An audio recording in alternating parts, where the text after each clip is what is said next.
ॐ श्री गणेशाय नमः। ॐ नमः भगवते वासुदेवाय। नारायणं नमस्कृत्यं नरं चैव नरोत्तमं देवी सरस्वती व्यासं तज्जयमुदीरयेत्। मूकं करोति वाचालं पङ्गुलघयते गिरिं। यत्कृपातमहं वन्दे परमानन्दमाधवम्। भागवत महापुराण प्रथम स्कंद दशम अध्याय। शौनक उवाच भोसुतकः कृष्णवाणी संसारोत्तरी जाहा शुणी। पंडुराजार अंतकाले दुष्टे जे राज्य नेले बळे। गोविद पादे आश्रय करी ते आतताई जने मारी। पंचभ्राताए एक मेळे प्रजा को पाली राज्य कले। तेबे की कले पंडुसुते स्वभावे कृष्ण संगते। सूत उवाच पांडव वंश रक्षा करी कुरु वंश को नरहरि। क्रोध अनले भस्म कले दावाग्नि जेने वनस्थले। पांडवे निज राज्य मध्ये कृष्ण स्थापिले राजपदे। भीष्मक तहु धर्मवाणी जेबे कहिले चक्रपाणी। से वाक्य शोक मोह छाड़ी प्रजा पालने चित बढ़ी। आनंद मने धर्म बड़ा प्रजा पालने मन देला। कृष्णर तेजे राजा गणे सेवंती युधिष्ठि चरणे। समुद्र अंतः जाए मही धर्मनंदन आज्ञा बही। प्रजा वचने मेघमाल भूमि रे बरसंती जल। कामधेनुर प्राय मही प्रजा कल्पिते शस्य देई। गोपाल गोष्ठ मध्ये थाई अनेक क्षीर द्यंती गाई। नदी बहंती पुरी जले समुद्र रहिला निश्चले। पर्वत निज स्थाने स्थिर आवृत लता वन घर। सर्व औषधि फल जेते फलंती प्रजांक आयते। प्रजांक आदि व्याधि क्लेश न लागे ताप त्रय त्रास।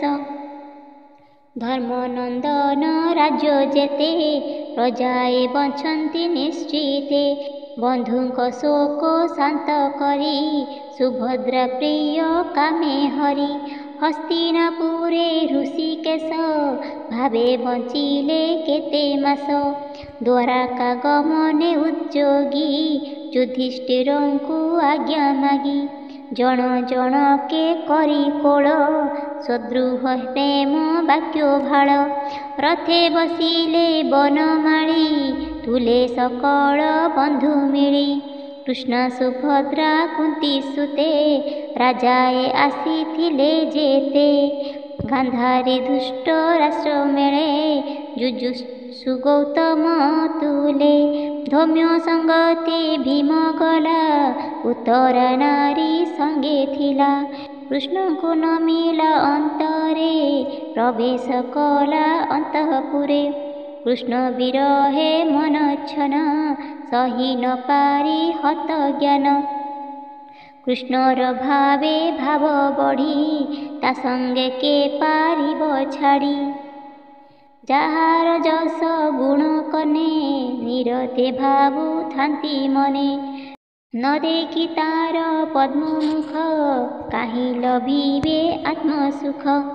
निरते करंती दर्शन स्नेह निभरे आलिंगन। कृष्ण को कहंती वचन आभोरे शयन भोजन। एरूपे चित वृत्ति देई चक्षु पिंछड़ा न चलई। ताहार स्नेहे बध होई ତାତାହ ଅନ୍ନେ ଚିତ ନାହିଁ। ପୁରୁ ବାହାରେ ହନ୍ତେ ହରି, ବିକଳେ ଯେତେ ପୁର ନାରୀ। ଚକ୍ଷୁ ବୁଝିଲେ ଭାବ ଭରେ, ରୋମାଞ୍ଚ ତନୁ ଅଶ୍ରୁ ଝରେ। କୁଣ୍ଠିତ କଣ୍ଠେ ବାକ୍ୟ କହି, ବୋଲନ୍ତି ଏକୁ ଆରେ ଚାହିଁ। ଦ୍ୱାରକା ଗଲେ ଭାବଗ୍ରାହୀ, ଆମ୍ଭର ସୁଖ ଲେଶ କାହିଁ। ମୃଦଙ୍ଗ ଶଙ୍ଖ ଭେରୀ ପୀଣା, ଘଣ୍ଟ ଦୁଦୁଭି ନିଘୋଷଣା। ସେ କୁରୁ କାର୍ଯ୍ୟ ଯେତେ ନାରୀ, କୃଷ୍ଣ ବିଚ୍ଛେଦେ ତନୁ ଘାରି। ଜଗତି ଅଟ୍ଟାଳି ଆରୋହୀ, ପୁଷ୍ପ ବିଞ୍ଛନ୍ତି କୃଷ୍ଣ ଚାହିଁ। କୃଷ୍ଣର ଶିରେ ଶ୍ୱେତ ଛତ୍ର, ରତ୍ନ କାଞ୍ଚନେ ସୁଘଟିତ। ଆନନ୍ଦେ ଘେନି ମନ ତୋଷ, ଅର୍ଜୁନ ଗୋବିନ୍ଦର ପାଶେ। ବାମ ଦକ୍ଷିଣ ପାଶେ ଟେକି, ବ୍ୟଜନ ଉଦ୍ଧବ ସାତ୍ୟକୀ। ଚାମର ହସ୍ତେ ପୁଣି ବିଞ୍ଚି, କୃଷ୍ଣେ କର୍ପୂର ଧୂଳି ଛିଞ୍ଚି। ଦେବେ କୁସୁମ ବରସନ୍ତି, ମାର୍ଗେ ବିଜୟ ଯଦୁପତି। ବ୍ରାହ୍ମଣେ ମିଳି କୃଷ୍ଣ ଆଗେ, ସ୍ୱପ୍ନରେ ସାମ ଗାନ ରଙ୍ଗେ। ଆଶିଷ ଅର୍ଥେ ବେଦବାଣୀ, ହୃଦେ ନିମନ୍ତି ଚକ୍ରପାଣି। ନିର୍ଗୁଣ ଗୁଣ ଯାର ଦେହି, ଭାବ ଅଭାବ ଯାର ନାହିଁ। ବିପ୍ର ସମୂହ ଅନ୍ନେ ଅନ୍ନ, ଆଶିଷ ଦେଲେ ତୋଷ ମନେ। କୌରବପୁର ନାରୀଙ୍କର, ସେ ସର୍ବ ସୁଖ ମନୋହର। ଉତ୍ତମ ଶ୍ଲୋକେ ଚିତ୍ତ ଯାର, ଅନ୍ୟନ କରନ୍ତି ବିଚାର। ସେ ହରି ପୁରୁଷ ପୁରାଣ, ଆତ୍ମାକୁ ଆତ୍ମାରେ ନିର୍ମାଣ। କରି ସକଳ ଦେହେ ବସେ, ରହଇ ଏକ ଅବଶେଷେ। ଗୁଣତ୍ରିତୟ ଏ ଜଗତ, ମାୟାରେ କରେ ଆତଯାତ। ଆତ୍ମାରେ ଆତ୍ମା ଭାବ ବହେ, ସକଳ ଶକ୍ତି ଘେନି ରହେ। ଦିବସ ଅନ୍ତେ ପ୍ରାଣୀ ଦେହେ, ନିଦ୍ରା ଯେସନେ ସର୍ବମୋହେ। ପୁଣି ଉଠନ୍ତି ରାତ୍ରି ଅନ୍ତେ, ବିଷୟ ଧ୍ୟାନ ଅବିରତେ। ଯାହାର ନିଜ ବୀର୍ଯ୍ୟ ବଳେ, ପ୍ରକୃତି ପ୍ରସରେ ସୟଳେ। ଜୀବର ସଙ୍ଗେ ସଙ୍ଗ କରି, ବିହରେ ନାନା ରୂପ ଧରି। ଏମନ୍ତେ ସଞ୍ଚରେ ଜଗତ, ଶାସ୍ତ୍ର କରଇ ଆତଯାତ। ଯାହାର ପାଦ ଆଶ୍ରୟ କରି, ଜିତ ଇନ୍ଦ୍ରିୟ ବ୍ରହ୍ମଚାରୀ। ନିର୍ମଳ ଆତ୍ମାରେ ନିଶ୍ଚଳେ, ଦେଖନ୍ତି ଭକ୍ତି ଯୋଗ ବେଳେ।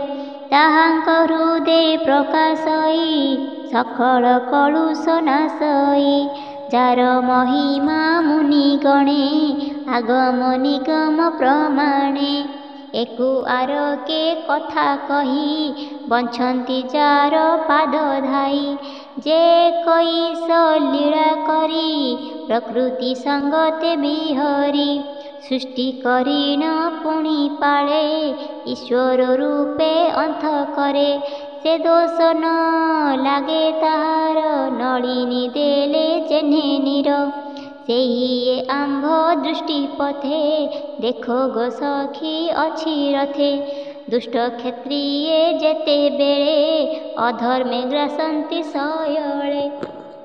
ସେ ହରି ସତ୍ତ୍ୱ ଗୁଣ ଧରି, ନାନା ଶରୀରେ ଅବତରି। ଯଶ ବିସ୍ତାରି ଦୟା ସଙ୍ଗେ, ସୁଖେ ବିହରେ ଯୁଗେ ଯୁଗେ। ଯାହାର ଅଂଶ ଅବତାରେ, ଯାଦବ କୁଳ ଏ ସଂସାରେ। ପୁରୁଷ ଉତ୍ତମ ଶ୍ରୀପତି, ଯେଣୁ ଯାଦବେ ଉତ୍ତପତି। ରଜନୀ ଅନ୍ତେ ନରଲୋକ, ନାମ ଧରନ୍ତି ପୁଣ୍ୟ ଶ୍ଲୋକେ। ଯାର ନିବାସ ମଧୁବନ, ତେଣୁ ସ୍ୱଭାବେ ପୁଣ୍ୟତମ। ଏ ଯେ ଦ୍ୱାରକା ତ୍ରିଅକ୍ଷର, ଅପାର ପୁଣ୍ୟ ଯଶସ୍କର। ଯହିଁ ସକଳ ପ୍ରଜାଜନ, କୃଷ୍ଣର ହସିତ ବଦନ।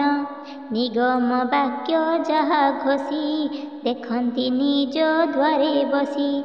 ସାତ୍ୱିକ ଭାବେ ବିପ୍ରଗଣେ, ଯାର ଚରଣ ଅନୁକ୍ଷଣେ।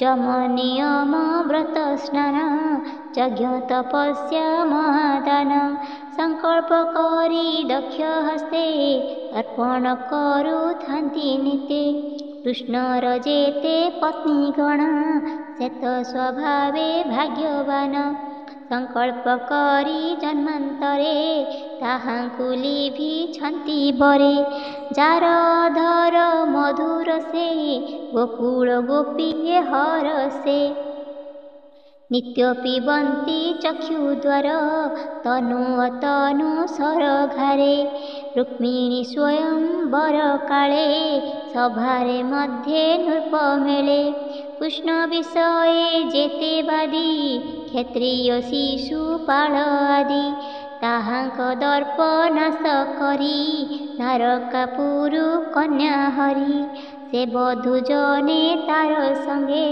ଖଟନ୍ତି ସୌଭାଗ୍ୟ ରଙ୍ଗେ ତାର କଠାକେ ବସ ହୋଇ ନିଶ୍ଚଳ ଚିତେ ରୂପ ଧାଇ ନିରତେ କୃଷ୍ଣ ଘେନି ଘରେ ପ୍ରେମେ ସେବନ୍ତି ତାପୟରେ ପାରିଜାତକ ଆଦି ଦାନ ଦେଇ ଆନନ୍ଦ ତାଙ୍କ ମନ କରିଣ ପ୍ରଭୁ ଭାବଗ୍ରାହୀ ତାହାଙ୍କ ସଙ୍ଗ ନ ଛାଡ଼ଇ କୁରୁମଣ୍ଡଳ ବଧୂ ଜନେ ଏକାନ୍ତ ବାଣୀ ଅନ୍ୟ ଅନ୍ୟ ସ୍ମିତ କ୍ଷଣେ ତାହା ଜାଣି ରଥେ ଚଳିଲେ ଚକ୍ରପାଣି କୃଷ୍ଣର ସ୍ନେହ ମନେ ଧରି ପାଣ୍ଡବେ ଘେନି ସୈନ୍ୟଚାରୀ ଶତ୍ରୁଙ୍କ ଭୟ ଚିତେ ଚିନ୍ତି କୃଷ୍ଣକୁ ଆବରି ଚଳନ୍ତି କେତେ ଦୂରେ ଭାବଗ୍ରାହୀ ପାଣ୍ଡବମାନଙ୍କୁ ରୁହାଇ ଉଦ୍ଧବ ଆଦି ପ୍ରିୟ ସଙ୍ଗେ ଚଳିଲେ ନିଜ ପୁର ମାର୍ଗେ କୁରୁ ଜାଙ୍ଘଳ ଦେଶ ଜିଣି ପାଞ୍ଚାଳ ଦେଶ ସୁରସିନୀ ଯମୁନା ଦେଶ ବ୍ରହ୍ମାବର୍ତ୍ତ ମତ୍ସ୍ୟନଗର ସାରସ୍ୱତ ମରୁଧନ ସୌବୀର ଅଭୀର ପୁରୀ ଯେ ଅପର ଅନ୍ୟାନ୍ୟ ଆଦି ଦେଶ ଯେତେ ଜିଣି ଗମିଲେ ନିଜ ରଥେ ସେ ଦେଶେ ଯେତେ ପ୍ରଜାଜନେ ସମ୍ଭ୍ରମେ କୃଷ୍ଣ ଦର୍ଶନେ ଅନେକ ଉପାୟନ ହସ୍ତେ ନିବେଦି କୃଷ୍ଣ ପାଦଗତେ ହେମନ୍ତେ ଦ୍ୱାରକା ଅଗ୍ରତେ ମିଳିଲେ ଦୀନ କରସ୍ତେ ସେ ହରି ଚରଣ ପଙ୍କଜେ କିଙ୍କର ଜଗନ୍ନାଥ ଭଜେ।